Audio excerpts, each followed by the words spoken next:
Paz do Senhor, amados, beleza? Amados, a Bíblia nos conta a história de um profeta por nome Jonas, isso mesmo, é uma história bem conhecida, né? O profeta Jonas, o Senhor fez um chamado para ele, ou melhor dizendo, deu uma palavra de ordem para ele ir até uma certa cidade chamada Nínive e ali apregoar contra aquela cidade, apregoar uma destruição no meio daquele povo, sabe por quê? Porque era um povo rebelde. Nínive era a capital da Síria, né?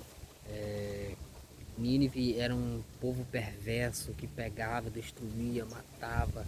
Era um povo rebelde que não tinha conhecimento, que não queria servir a Deus. O que acontece? Deus agora pede para o profeta ir até lá, né? Para o profeta ir até lá e pregar contra ela. Caminhada de 3 dias lá dentro. O profeta, o que ele fez? Desviou o seu caminho, não foi para Nínive, foi para um outro lugar. Comprou sua passagem para onde? Para Tarsis, tentando fugir da presença de Deus, ou não queria ver Deus libertando aquele povo, mesmo sabendo ele que aquele povo tinha destruído pessoas da sua família, pessoas da sua parentela. Então ele não queria ver a libertação, ele queria ver a morte mesmo. Aí muitas das vezes as pessoas, quando vê essa palavra, né, quando chega no final do livro de Jonas, entendendo que Jonas não queria pregar porque ele sabia que Deus é um Deus zeloso, é um Deus de amor, e por mais que foi pregar a destruição, mas Deus libertou aquele povo, salvou e perdoou seus pecados, entendeu? E esquecemos da melhor parte esta, que Jonas, ele era um ser humano. Era um ser humano sujeito a cair, sujeito ao fracasso, né? E algo assim muito interessante que me chama a atenção, que ele naquele navio, quando ele estava lá, sobreveio uma tempestade, sabe por quê? Porque como Deus ele tem um propósito na nossa vida, nos dá uma palavra de ordem, nós temos que simplesmente obedecer, não precisamos reclamar, não precisamos nos queixar, é simplesmente obedecer. O segredo do sucesso na vida do homem, na vida da mulher, não está no seu status, está na sua obediência no seu Deus. Ou seja, você que trabalha, que tem o seu emprego, percebe que muitas pessoas crescem, sobem de nível, não é porque elas são tão capazes, mas porque elas são obedientes. A obediência permite que o seu patrão observe você e vê o seu potencial naquilo que você faz e naquilo que você ouve e obedece. Então, o profeta Jonas, ele desobedeceu e foi para um outro lugar. Por isso que veio a tempestade, por isso que vem a luta, né? Muitas das vezes.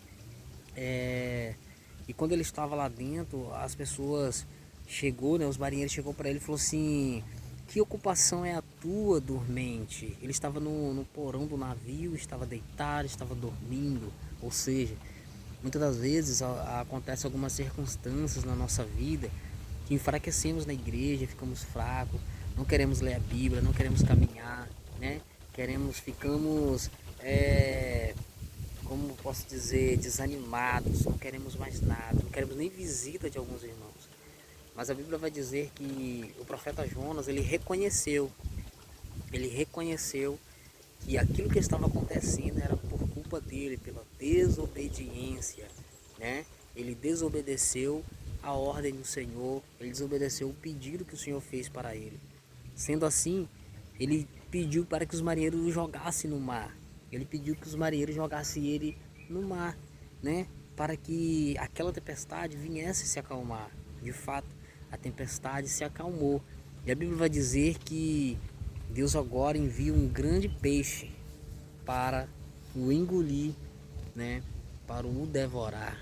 A Bíblia agora relata a história, não fala qual peixe, se era uma baleia. Os estudiosos da Bíblia, né, vão basear esse grande peixe como uma baleia, né? Mas porém a Bíblia não fala qual tipo de animal, qual tipo de peixe, né, que devorou o profeta Jonas. A Bíblia relata que o profeta Jonas não sentiu dano nenhum. Ele ficou com vida. Sabe qual é interessante nisso? Que aonde há vida ainda há esperança. Ainda há esperança, né? E Jonas ali no ventre daquele peixe, ele orou ao Senhor. Olha só que interessante, ele ficou com vida, ele ficou consciente e ele orou ao Senhor, né? E sabe qual é o interessante? Quando você está no fundo do poço, sozinho, sem ninguém, parece que tudo acabou, parece que até Deus te esqueceu. Ele ouve a sua oração. E a parte melhor da história é, por mais que você desobedeceu, Deus, ele ouve a sua oração. Entendeu? Pega a visão, meu amado. Por mais que você é desobediente, Deus, ele ouve a sua oração. Isso mesmo. Jonas agora, Deus fez com que a baleia, né, ou melhor dizendo, que aquele grande peixe o lança na praia. E ele agora obedece à voz do Senhor. Ele vai pregar naquela cidade de Nínive a caminho de 3 dias pregando, 3 dias pregando contra aquela cidade. A Bíblia vai dizer que o rei ficou sabendo daquela história, que tinha um profeta pregando ali destruição. O rei agora então faz um decreto: ei, aquele que não obedecer, né, nós temos que jejuar e vestir roupas de saco. A Bíblia vai dizer que até os animais tiveram que obedecer, tiveram que jejuar, sabe por quê? Porque quando Deus ele fala, quando Deus entra no negócio, meu amigo, até os animais têm que obedecer. A Bíblia agora relata que mais de 120 mil pessoas foram salvas naquele dia. Uma pregação de 3 dias, mais de 120 pessoas aceitaram o Deus de Israel. Amém? O que eu quero dizer para você nesse momento, nessa tarde?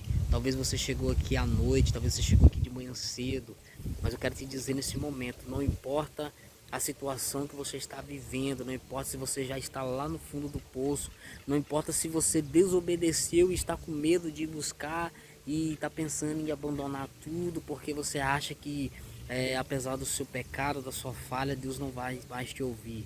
Deixa eu te dizer uma coisa, Deus ele já ouviu a sua oração, porque ele conhece o seu interior, ele sabe que você é humano, ele sabe que você erra, ele sabe que você peca. Então, meu amado, ele está te chamando nesse momento. Volte para o caminho certo e assim tu e a tua casa será salvo. É momento de voltar para o caminho, porque do fundo do poço você já saiu. Amém? Tome posse da sua bênção em nome de Jesus.